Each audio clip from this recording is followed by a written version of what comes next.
Shalom Bapak Ibu Saudara. Senang sekali kalau di minggu terakhir di penghujung tahun 2019 ini saya diberi kepercayaan untuk menyampaikan kebenaran firman Tuhan. Saya ingin saudara bersama-sama dengan saya membaca di dalam Injil Matius pasal 1 ayat 18 sampai 25. Dan kita akan merenungkan kebenaran firman Tuhan, penyertaan-Mu sempurna. Matius pasal 1 ayat 18 sampai 25. Saya akan baca ayat genap lalu bersama-sama kita akan membaca ayat ganjil. Demikian firman Tuhan. Kelahiran Yesus Kristus adalah seperti berikut. Pada waktu Maria ibunya bertunangan dengan Yusuf, ternyata ia mengandung dari Roh Kudus sebelum mereka hidup sebagai suami istri bersama-sama. Karena Yusuf suaminya seorang yang tulus hati dan tidak mau mencemarkan istrinya di muka umum. Ia bermaksud menceraikannya dengan diam-diam. Tetapi ketika ia mempertimbangkan maksud itu, malaikat Tuhan nampak kepadanya dalam mimpi dan berkata, Yusuf anak Daud, janganlah engkau takut mengambil Maria sebagai istrimu, sebab anak yang di dalam kandungannya adalah dari Roh Kudus. Ia akan melahirkan anak laki-laki dan engkau akan menamakan dia Yesus, karena dialah yang akan menyelamatkan umatnya dari dosa mereka. Hal itu terjadi supaya genaplah yang difirmankan Tuhan oleh Nabi. Sesungguhnya anak darah itu akan mengandung dan melahirkan seorang anak laki-laki. Dan mereka akan menamakan dia Immanuel, yang berarti Allah menyertai kita. Sesudah bangun dari tidurnya, Yusuf berbuat seperti yang diperintahkan malaikat Tuhan itu kepadanya. Ia mengambil Maria sebagai istrinya, tetapi tidak bersetubuh dengan dia sampai ia melahirkan anaknya laki-laki, dan Yusuf menamakan dia Yesus. Penyertaan-Mu sempurna. Saudara, tidak ada satu pribadi yang selalu bersama dengan kita kecuali dia adalah seorang yang maha hadir. Dan Allah kita adalah Allah yang memiliki esensi itu. Itu sebabnya karena dia maha hadir, dia dapat julukan nama Immanuel, Allah beserta kita. Julukan itu merupakan satu bentuk ungkapan mengenai keberadaan Allah itu sendiri. Kalau kita merenungkan di dalam Matius 1 ayat 18 sampai 23, sebenarnya kita bisa mengamati bagaimana Allah berkarya luar biasa untuk bisa memberikan fasilitas penyertaan atas kita. Tapi ada 4 hal menarik yang saya amati dalam Matius pasal 1 bacaan kita tadi. Yang pertama adalah ada masalah kehidupan. Saudara, ayat ini dimulai dari ayat 18. Ketika Maria bertunangan dengan Yusuf, ternyata. Kata ternyata itu sebenarnya membuat satu ungkapan mengenai gambaran yang sebelumnya ada menjadi gambaran yang tidak baik. Betapapun kita sedang melukiskan sesuatu yang baik kemudian diakhiri dengan kata ternyata, maka ada hasil yang bertolak belakang dengan apa yang barusan kita bahas atau kita bicarakan. Nah, dalam kehidupan kita ini, Norman Wright mengatakan bahwa hidup ini terdiri dari serentetan krisis. Kita ini tidak akan pernah lepas dari krisis demi krisis. Tidak ada kehidupan tanpa masalah. Kalau kita ingin hidup kita ini tanpa masalah, jawabannya cuma satu. Hidup ini harus berakhir. Betul? Nah, ketika kita menjalani kehidupan ini akan ada masalah. Dan masalah itu sebenarnya merupakan pernak-pernik kehidupan. Jadi ada bagian-bagian yang disusun-susun menjadi satu rangkaian yang indah. Masalah yang datang atas hidup kita memang tidak bisa diduga. Ketika ia datang, dia tidak pernah memandang usia. Dia juga tidak pernah melihat status ekonomi kita baik, tinggi atau tingkatan rendah. Dia juga tidak pernah mengenal waktu dan dia juga tidak pernah mempertimbangkan apakah kita siap mental atau tidak. Masalah bisa begitu saja datang dan begitu saja harus dihadapi kita. Dan jelas masalah itu berdampak atas hidup kita. Yusuf adalah seorang yang saleh dan Maria adalah seorang yang saleh dan mereka bertunangan dalam posisi hubungan yang kudus. Ternyata orang saleh bersama dengan orang saleh aja punya masalah. Apalagi kita yang jauh dari saleh. Tentunya lebih banyak lagi masalah yang bisa hadir dalam hidup kita. Dan memang dalam kehidupan ini ada begitu banyak ternyata dalam hidup kita. Ternyata orang yang kita percaya berkhianat. Ternyata hasil kerja keras kita mengecewakan. Ternyata orang yang kita kasihi meninggalkan kita. Ternyata rumah tangga ini tidak harmonis. Ternyata aku memilih orang yang salah untuk berteman. Ada begitu banyak ternyata dalam hidup kita. Dan jelas kondisi ternyata itu selalu mendatangkan rasa kecewa, rasa marah, rasa sedih, dan tidak jarang ada banyak orang yang frustasi. Karena apa yang dia angankan tidak sesuai dengan apa yang dia hadapi. Saudara, kalau hidup ini selalu menghadapi ternyata yang berbeda dengan angan-angan kita, tentunya ada sumber masalah. Apa yang menjadi sumber masalah? Ada begitu banyak hal yang bisa menjadi sumber masalah kehidupan kita ini. Di antaranya adalah adanya dosa.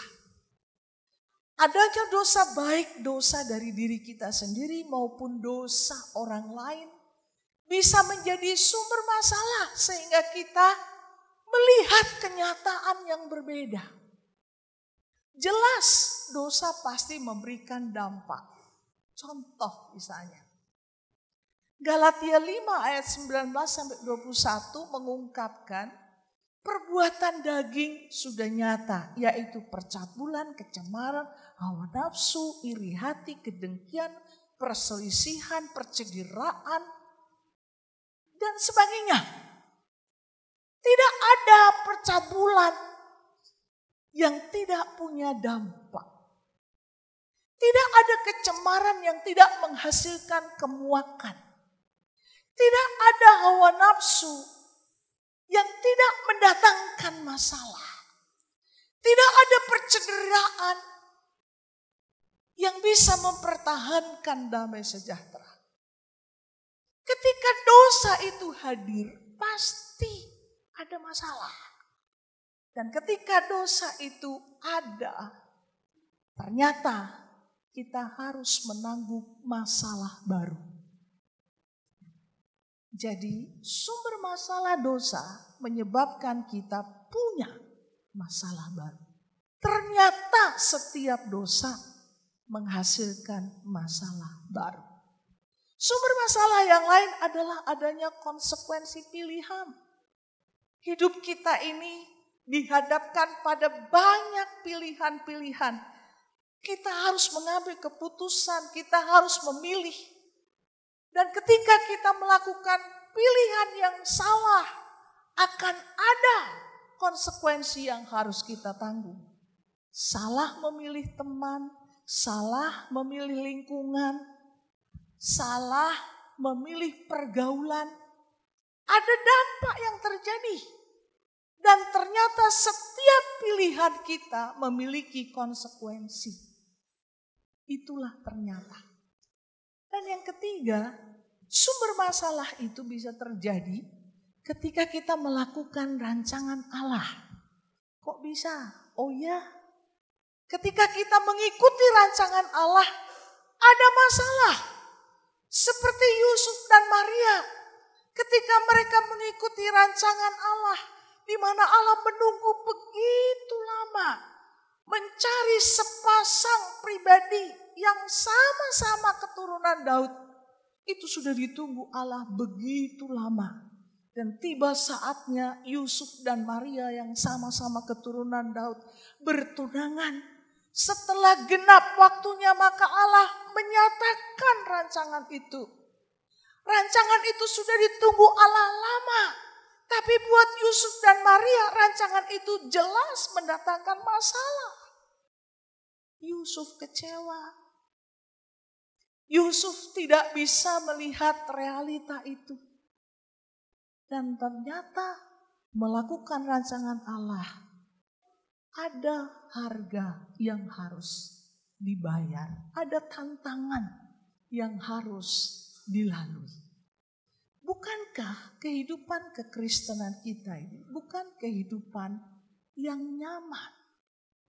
Kalau kita mengharapkan bahwa mengikut Tuhan itu punya gambaran menjadi orang yang penuh sukacita, sehat, bahagia, kaya, terhormat.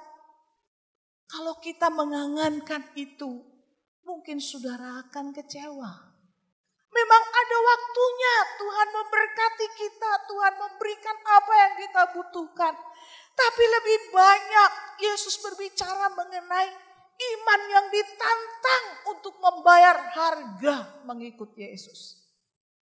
Matius 16 ayat 24 mengatakan, siapa yang hendak mengikut aku harus menyangkal dirinya dan memikul salib dan mengikut aku. Di mana bentuk gambaran yang sangat menyenangkan? Sebab selama mengikuti dia ada begitu banyak penyangkalan diri. Kita hidup di dunia ini, tapi kita harus menyangkali diri untuk tidak menjadi serupa dengan dunia ini. Kita berteman dengan orang-orang dunia, tapi kita harus menyangkali diri untuk tidak menikmati keduniawian. Kita menggunakan fasilitas dunia ini, tapi kita tidak boleh terikat dengan keadaan-keadaan duniawi. Di mana senangnya? Kalau kita menginginkan surga itu sudah terjadi di dunia ini, jangan-jangan kita lupa mengenai rancangan Allah. Bagaimana mempersiapkan diri kita, nomor satu adalah layak menjadi muridnya, layak menjadi keluarganya. Dan bukan sekedar menyenangkan hati Allah. Nah, ternyata melakukan rancangan Allah ada tantangan. Dan tantangan itulah yang menunjukkan perbuatan iman kita. Jadi yang pertama adalah ada masalah kehidupan. Dan setiap sumber masalah kehidupan itu punya akibat masing-masing. Hal yang kedua yang bisa saya amati adalah menyikapi masalah. Bagaimana reaksi saudara ketika saudara mengalami masalah? Apakah kita menjadi seorang yang stres, menjadi orang yang bingung, menjadi orang yang takut, bahkan menjadi pribadi yang frustasi ketika kita mengalami masalah? Masalah kita bisa masalah ringan, bisa masalah yang sangat besar. Dan saya tidak mengingkari reaksi-reaksi itu. Tidak setiap dari kita tuh selalu siap dan selalu kuat dan memiliki tenaga yang ekstra untuk menghadapi setiap masalah. Ada kalanya kita stres, ada kalanya kita khawatir, kita bingung. Bahkan beberapa pribadi menjadi frustasi. Setelah kita bereaksi terhadap masalah itu, apa sebenarnya tindakan kita itu yang penting dalam menyikapi masalah? Yusuf kecewa. Tapi tindakan yang diambil oleh Yusuf ayat 19 mengatakan Dia seorang yang tulus hati dan tidak mau mencemarkan nama istrinya. Maka ia bermaksud menceraikan Maria dengan diam-diam. Saudara, kepribadian kita tidak boleh sirna, hilang karena ada masalah. Yusuf seorang yang sudah saleh lama dan menghidupi kesalehannya. Dia orang yang tulus hati lama, mungkin sejak sangat muda. Dia sudah berada hidup dalam ketulusan hati. Dan ketika masalah itu hebat datangnya, memukul dia. Karena itu tunangannya. Tapi Yusuf tetap tulus hati. Seringkali tindakan kita tidak mencerminkan iman kita. Seringkali apa yang kita lakukan jauh dari apa yang kita percayai. Itu menyebabkan kita tidak hidup dalam integritas yang baik. Kita hanya seringkali membangun citra diri dan bukan membangun jati diri. Jati diri kita itu selalu tetap. Tetapi kalau kita membangun citra diri ketika masalah itu datang, maka jati diri yang sebenar-benarnya itu keluar. Kalau selama ini kita membangun citra diri orang yang baik, orang yang sabar, tapi sebenarnya kita punya jati diri seorang yang sangat pemarah, seorang yang sangat suka memaki, maka ketika masalah datang, jati diri itu yang muncul. Tapi kita melihat ayat 19, Yusuf tulus hati. Dan ketika dia menyikapi masalah, dia tetap tulus. Dia tidak ingin bikin masalah baru. Dia tidak ingin menyerang, dia tidak ingin menjatuhkan. Saudara, reaksi kita sebenarnya menunjukkan seberapa dalam kedewasaan kita. Sejauh mana kepribadian kita bertumbuh dewasa, itu kelihatan pada saat kita bereaksi terhadap masalah.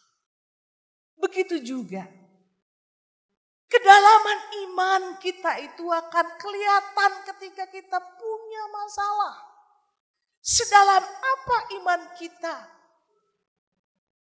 mengenai kebenaran firman Tuhan dan melakukannya nyata dalam reaksi kita saat masalah datang. Bukan aktivitas pelayanan kita. Bukan bentuk kerohanian yang dipandang orang begitu tinggi. Kita bisa terkecoh dengan banyaknya aktivitas kita.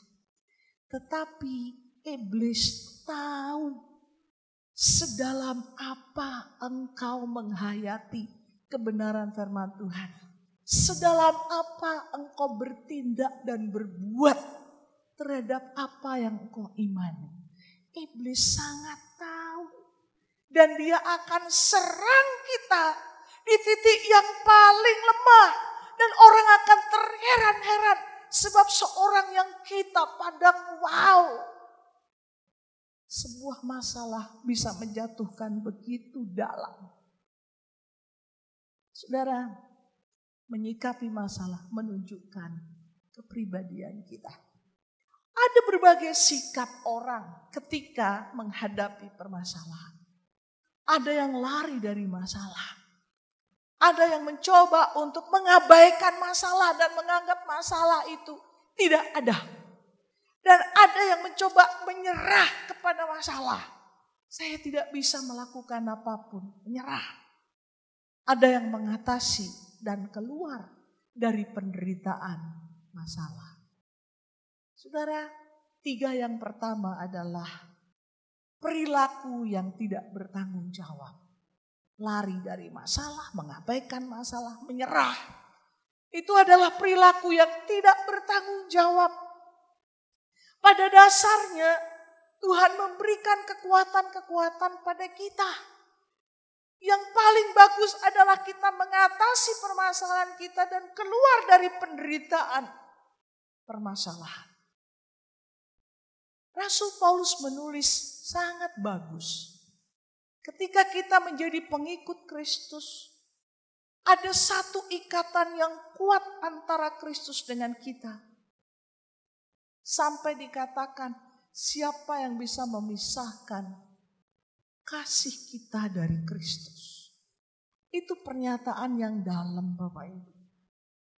Sebab pernyataan itu bukan menggambarkan pernyataan bahwa kita diberkati sampai kita mengasihi Tuhan dan tidak ingin berpisah dengan Tuhan. Kita diberi kesehatan yang sangat prima sampai kita bersyukur terus dan tidak ingin berpisah dengan Tuhan. Tidak. Tapi Roma 8 ayat 34 mulai sampai 37 justru gambaran bagaimana kita mengimani dan menjadi perbuatan kita atas iman kita kepada Tuhan. Ada kelaparan, ada aniaya, ada pedang, ada kesulitan, ada kelaparan dan ketelanjangan. Dan Roma 8 ayat 37 mengatakan, kalau kita bisa melewati itu, kita lebih dari seorang pemenang. Dan seorang pemenang di situ bukan seorang yang sukses, seorang yang berhasil mencapai cita-cita dan menjadi goal kekayaan, kesehatan, kejayaan, kehormatan. Tidak. Tapi kita lebih dari pemenang karena kita bisa melewati penderitaan itu tanpa meninggalkan Kristus. Oleh karena Dia yang mengasihi kita. Jadi kita menang bukan karena kita berhasil mengatasi perkara. Tapi kita lebih dari pemenang karena kita bisa keluar dari penderitaan itu. Bukan lari dari penderitaan, kita keluar dari tekanan penderitaan itu. Kalaupun aku harus lapar karena Kristus, itu tidak menghilangkan sukacitaku untuk melayani Tuhan. Kalaupun aku harus telanjang karena Kristus, aku tidak menjadi malu karena mengikut Kristus. Kalaupun aku harus mati di pedang, aku tidak akan menjadi bersedih kehilangan nyawa karena Kristus. Itu baru disebut lebih dari pemenang. Tidakkah kita malu kalau kita menyerah hanya karena persoalan kurang uang? Hanya karena tidak bisa menyelesaikan hutang. Hanya karena kita tidak bisa berdamai dengan orang lain. Hanya karena kita tidak bisa melakukan kebaikan-kebaikan. Kita belum sampai memperjuangkan iman yang sebenarnya. Jadi tema kita dalam setahun ini, dalam 2020 itu, jadikan imanmu itu satu perbuatan nyata. Tidak lagi terikat pada hal-hal sepele yang membuat kebutuhan fisik saja.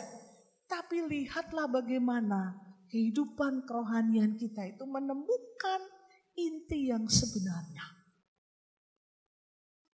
Pilihan apapun itu punya konsekuensi.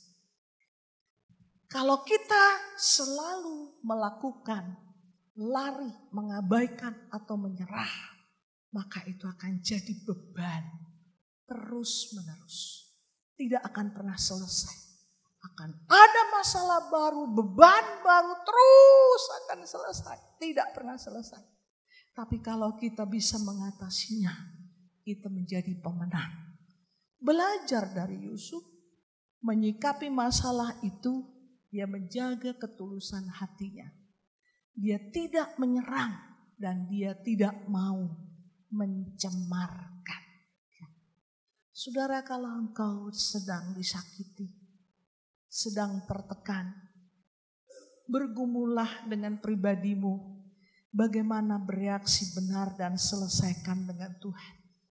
Tidak perlu menyerang orangnya. Tidak perlu kita melakukan pencemaran terhadap orang yang sudah merugikan kita.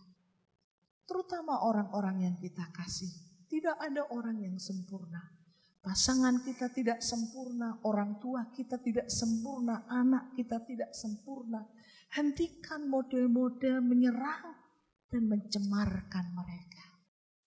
Membangun itu susah, tapi meruntuhkan itu hanya dibutuhkan 1-2 kata. Dan semua mentalitas seseorang bisa ambruk. Saudara, kalau kita sedang menghadapi masalah, sebenarnya di hadapan Tuhan bukan sesuatu yang mengejutkan. Firman Tuhan mengatakan di dalam Yakobus 1 ayat 2, berbahagialah kamu bila kamu masuk dalam berbagai-bagai pencobaan. Artinya selama kita hidup di dunia ini, segala macam permasalahan itu sering kali datang. Dan firman Tuhan juga memberikan saran untuk menyikapi pencobaan itu. Dalam 1 Korintus 10 ayat 13 dikatakan bahwa pencobaan yang kita hadapi itu pencobaan biasa. Semua orang mengalaminya. Tidak ada sesuatu yang spektakuler. Hanya masalahmu begitu hebat. Kalau kita melihat ada hebat yang lain yang dialami. Dan orang yang tidak kenal Tuhan mengalami masalah yang jauh lebih buruk dari kita itu banyak. Jauh lebih keji dari kita itu banyak. Sebab mereka tidak pernah mengalami saringan Tuhan. Kita ini masih disaring oleh Allah. Hanya hal-hal tertentu boleh datang atas hidup kita. Karena Allah tahu kekuatan kita dan Dia tidak mengizinkan pencobaan yang melebihi kekuatan kita. Dan Dia tidak pernah membiarkan kita. Bahkan Dia kasih jalan keluar. Jangan menganggap kita begitu heboh dengan masalah. Ketika fokus kita ada pada masalah, maka Tuhan akan nampak kecil. Tapi kalau fokus kita ada pada Tuhan, maka masalah kita tidak punya arti apapun. Amin. Ya. Tuhan menolong kita. Ada masalah kehidupan, ada sikap yang perlu kita putuskan. Bagian yang ketiga adalah bagaimana menghadirkan Tuhan. Saudara, ketika kita mengalami permasalahan, bagaimana pengalaman saudara dalam menyikapi masalah? Siapa yang selama ini engkau hadirkan untuk menolong mengatasi masalah? Debiturkah? Dan kita sibuk mencari referensi agar tercukupi kebutuhan kita dengan lari ke sana sini mencari debitur. Supaya bisa menyuntik dana untuk kebutuhan kita. Kemana kita lari? Ke bos. Dan kalau kita memikirkan Tuhan kita, maka kita hanya sibuk menyusun kata-kata yang menjilat, yang memelas agar bos kita turun tangan untuk permasalahan kita. Siapa yang kau hadirkan? Orang tuakah? Sahabatkah? Saudarakah? Atau engkau menghadirkan pikiranmu sendiri? Itu pilihan. Dan ketika kita sudah punya ide yang jitu, mari kita dengar firman Tuhan. Cobalah mempertimbangkan apa yang sedang engkau rancangkan. Hadirkanlah Tuhan. Dalam Matius 1 ayat 20-23 dikatakan di situ, Yusuf mempertimbangkan maksud itu. Yusuf sudah bereaksi menceraikan Maria dengan diam-diam. Tidak menyerang, tidak mencemarkan. Hanya dia mau meninggalkan Maria dengan diam-diam. Tetapi dia bukan orang yang langsung reaksioner. Dia bersikap mempertimbangkan keputusan itu. Ada jeda waktu untuk berpikir, ada jeda waktu untuk membawanya, diendapkan di dalam hati. Sikap mempertimbangkan itu adalah sikap yang sangat bijaksana. Sikap mempertimbangkan sebelum bertindak itu adalah sikap yang akan membuat risiko sangat kecil. Risiko tambahan, masalah tambahan. Sangat kecil karena kita mempertimbangkan. Banyak orang tidak bijaksana ketika menghadapi masalah. Banyak orang lebih suka bereaksi secara emosional.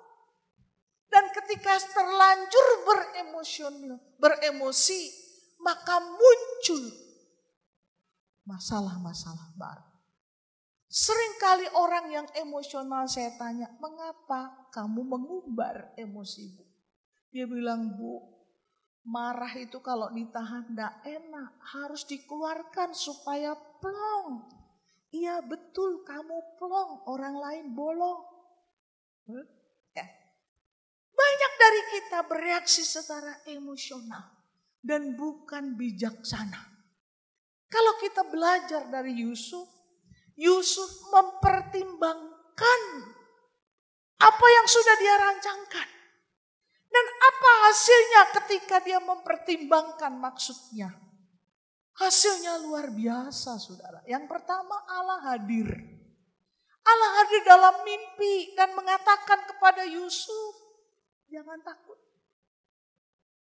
Saudara, banyak kali Allah hadir tapi kita tidak menyadari kehadiran Allah. Dalam setiap masalah apapun sebenarnya Allah hadir. Bahkan Yesus sendiri sudah menghadirkan Roh Kudus supaya dia mengajarkan kepada kita segala sesuatu. Yohanes 14 ayat 26 mengatakan kalau Roh Penghibur itu datang, dia akan mengajarkan kamu segala sesuatu. Saudara catat itu.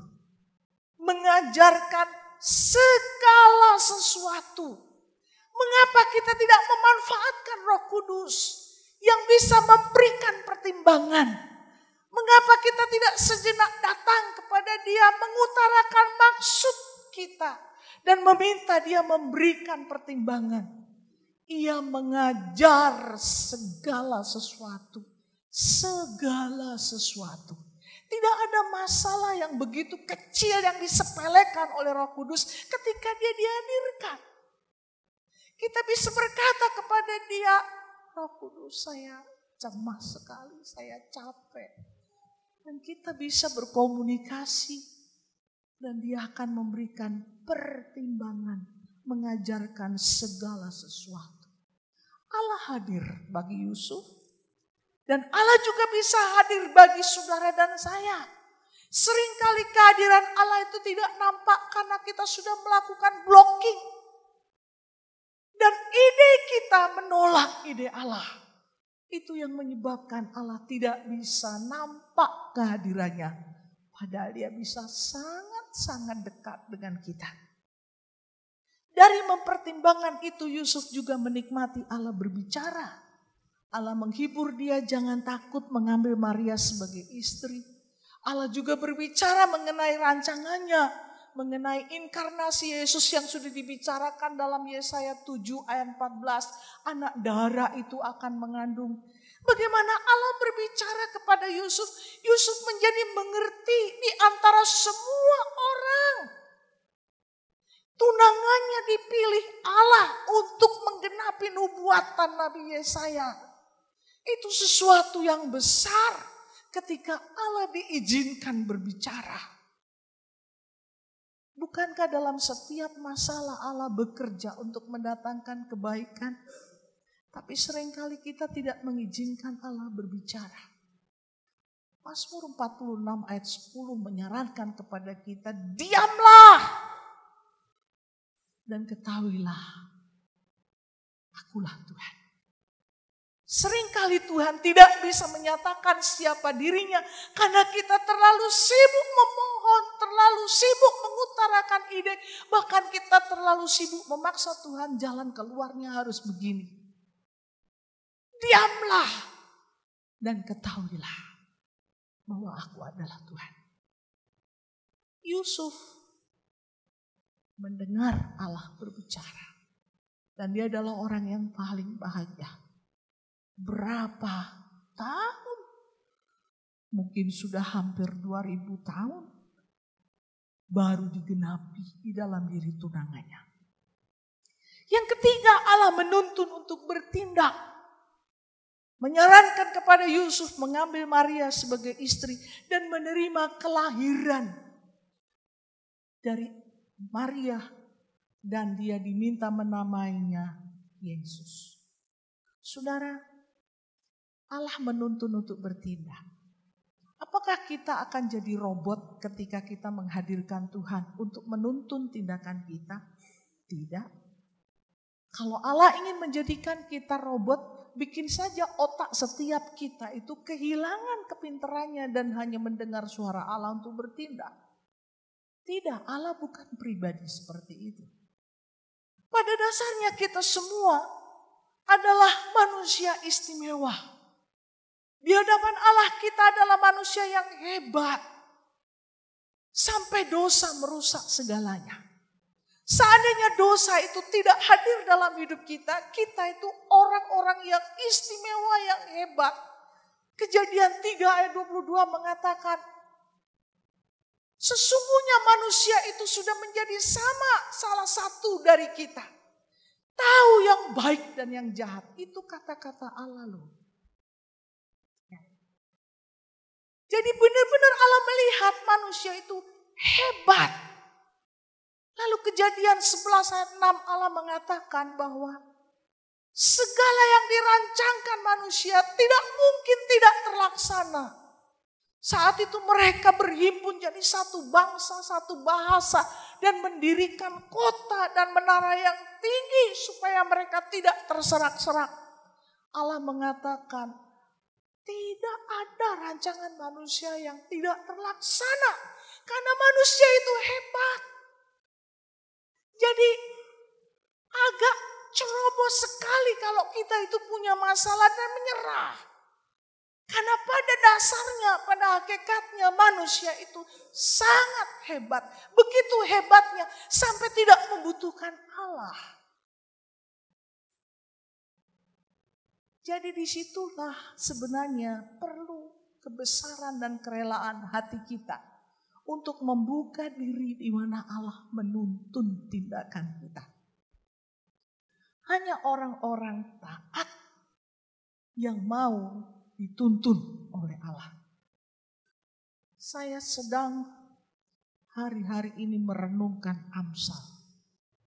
Dan kitab Amsal itu selalu berbicara orang benar, orang fasik, orang benar, orang fasik. Orang fasik itu orang kayak apa sih? Banyak banget kecaman yang dikatakan oleh Amsal. Ternyata orang fasik adalah orang yang tidak taat. Betapapun rohanimu di hadapan Tuhan, ketika engkau tidak taat, sebenarnya engkau sedang menjalani jalannya orang fasik. Saudara, belajar dari Yusuf yang membuka diri dituntun oleh Allah. Ada tantangan dan dia berbuat. Dan Allah menunjukkan hasilnya. Akan lahir Yesus yang akan menjadi Sang Immanuel. Saudara, apakah engkau mau menghadirkan Tuhan dalam permasalahan hidup? Dimulai dari masalah kecil dan terbiasa sampai ke masalah yang hebat. Dan ketika kita lulus satu demi satu, kita akan melihat bagaimana iman kita didewasakan. Hal keempat yang bisa kita amati dari perikop Matius 1, 18-25 adalah menikmati Allah. Menikmati Allah itu adalah pilihan kita. Banyak waktu yang terbuang karena kita menjalani tanpa menikmati Allah. Dan untuk menikmati Allah, maka tidak mungkin iman itu hanya berada di pikiran dan hanya diaminkan di hati. Untuk menikmati Allah, saudara dan saya perlu melakukan tindakan, perlu berbuat. Ayat 24 mengatakan sesudah bangun dari tidurnya, Yusuf berbuat. Ia mengambil Maria sebagai istrinya. Dia juga berbuat tidak mencemarkan. Dia tulus hati menerima Maria. Dia tidak mau mencemarkan Maria. Begitu juga dia tidak mau mencemarkan rancangan Allah. Dan bukti bahwa dia tidak mau mencemarkan rancangan Allah adalah dia tidak bersetubuh dan mencemari itu sampai Yesus lahir. betul-betul Yesus lahir dari seorang darah. Tidak mudah bukan? Tetapi dia menikmati. Memiliki istri yang taat dan dia menikmati Allah yang menunjuk dia tetap menjadi pribadi yang tulus dan pribadi yang tidak mencemarkan. Sikap kita sebagai orang percaya yang seringkali merugikan kita adalah kita cuma menjejalkan kebenaran firman Tuhan itu di kepala kita. Kita sibuk memasukkan banyak hal sebagai pengetahuan dan bukan sebagai gerakan untuk berbuat. Coba saja dipraktekkan. Ketika kita mempraktekkan kebenaran firman Tuhan, kadang kita harus menangis. Kadang kita harus menangis darah. Kadang kita harus menghapuskan banyak rasa sakit. Ketika Allah berbicara mengampuni dan meninggalkan akar pahit, itu tidak mudah. Ketika Allah berbicara berbuatlah baik kepada musuhmu, itu membuat kita seperti kehilangan daya. Sudah berbuat baik pun belum menjadi sangat baik kalau kita tidak berbuat baik kepada musuh. Saudara, tidak mudah. Dan kalau kita menjadi orang Kristen yang semuanya serba mudah, saya meragukan kehidupan iman saudara. Dan jangan terkecoh dengan keadaan-keadaan yang kita lihat, slogan-slogan yang kita dengar. Perlu tantangan yang harus jadi tindakan. Yusuf menuai hasilnya. Sikap salehnya tidak mau mencemarkan nama Maria menjadi pujaan sampai hari ini. Dan sampai kapanpun firman Tuhan dibicarakan dia menjadi pujaan. Sehingga ketika dia tidak mencemari karya Allah, maka nubuatan Allah itu benar-benar terjadi murni dan betul-betul terjadi kudus. Karena ada pribadi yang melakukan itu. Dan dia menikmati karunia Allah sebab dia memiliki istri yang taat dan menjadi ayah bagi Yesus. Banyak ayah di dunia ini yang baik, yang terkenal. Tetapi hanya ada satu ayah yang istimewa, yaitu Yusuf, karena dia menjadi ayah bagi Yesus. Saudara, sekarang Allah memberikan janji Immanuel itu bukan bayi kecil lagi. Sekarang ini Yesus sudah melakukan karya dan sudah selesai melakukan karya penebusan buat kita. Sekarang ini julukan yang ada dalam dirinya Immanuel itu sudah menjadi nyata karena Yesus berkata ketika dia pergi ke tempat Bapaknya. Dan kemudian mereka mengatakan ketika kita menuruti firman-Nya maka kami akan datang dan kami akan melayani engkau. Itu perbuatan Sang Immanuel yang luar biasa. Saudara, dilayani oleh orang lain itu menyenangkan. Tetapi pernahkah engkau membayangkan dilayani oleh Allah? Dikasihi oleh orang lain itu menyenangkan. Tapi tidakkah kita terharu karena Yesus mengatakan seperti Bapa mengasihi aku, demikian juga aku mengasihi kamu. Kasih Bapa kepada Yesus itu seberapa dalam, seberapa besar kasih Bapa kepada Yesus. Saudara dan saya tidak bisa menggambarkannya. Kasih Allah Bapa bagi Yesus mungkin sudah tidak bisa diuraikan dengan kata-kata. Dan Yesus berkata, seperti Bapa mengasihi aku mengasihi kamu. Saudara dan saya itu punya pribadi yang sempurna. Dan kita adalah orang yang bahagia karena tidak ada Allah yang begitu nyata memberikan pernyataan seperti Kristus. Dan ketika dia berkata dia Immanuel, dia betul-betul ada dan melayani kita. Jadi itu bukan sekedar slogan. Dia ada dalam situasi, waktu, dan keadaan apapun. Betul-betul dia ada. Saudara, seringkali kita tidak percaya bahwa dia bisa menjadi Sang Immanuel. Dulu pun dalam keterbatasan iman saya tidak bisa membayangkan bahwa Allah bisa hadir secara nyata. Suatu hari saya pergi pelayanan ke Jakarta dan hujan deras sekali. Saya sudah ada di pesawat. Dan diumumkan bahwa penerbangan mungkin akan tertunda karena jarak pandangnya membutuhkan 5 km dan sekarang ini baru 1 km. Dan tertunda hampir 1 jam. Saya sungguh jujur, saya berdoa supaya penerbangan ini di-cancel karena saya takut lihat petir menyambar-nyambar dan hujan deras. Ya. Tapi 1 jam kemudian pesawat berangkat di tengah-tengah hujan. Dan ketika baru saja naik goncang hebat dan anjlok, saya sudah berkata, "Duh Tuhan, saya mati itu gak takut, tapi itu saya takut meluncurnya itu loh." Gitu. Jadi Yesus tolong saya, hadirlah, saya takut.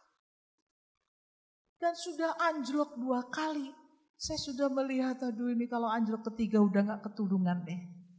Dan saya melipat tangan saya dan saya berkata, temani saya, Yesus temani saya. Dan kemudian Yesus berdiri di depan saya dan memegang tangan saya dan berkata, jangan takut. Saya sudah berpikir, oh aku sudah mati. Karena saya sudah melihat Yesus di depan mata saya. Dan saya tidak tahu berapa lama.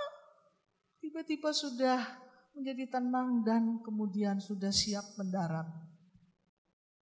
Saya bisa melihat betul-betul nyata. Gak taunya di sebelah saya juga sedang berdoa.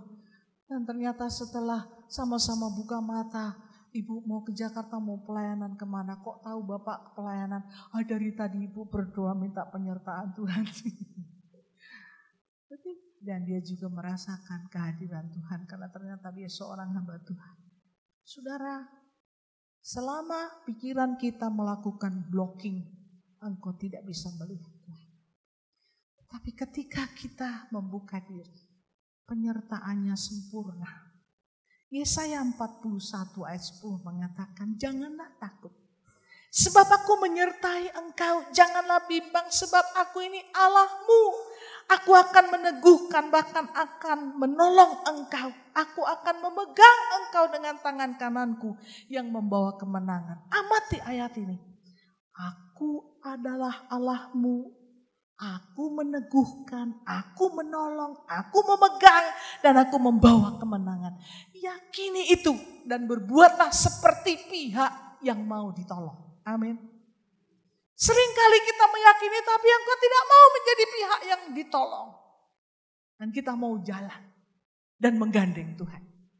Sebagai kesimpulan, masalah dapat silih berganti itu bagian perjalanan hidup yang mendewasakan. Dan itu memberi kesempatan untuk menikmati Allah. Hidup kita ada dalam tangan Sang Immanuel. Pilihan dan tindakan kitalah yang menentukan untuk menikmati Allah atau kehilangan kesempatan menikmati Allah.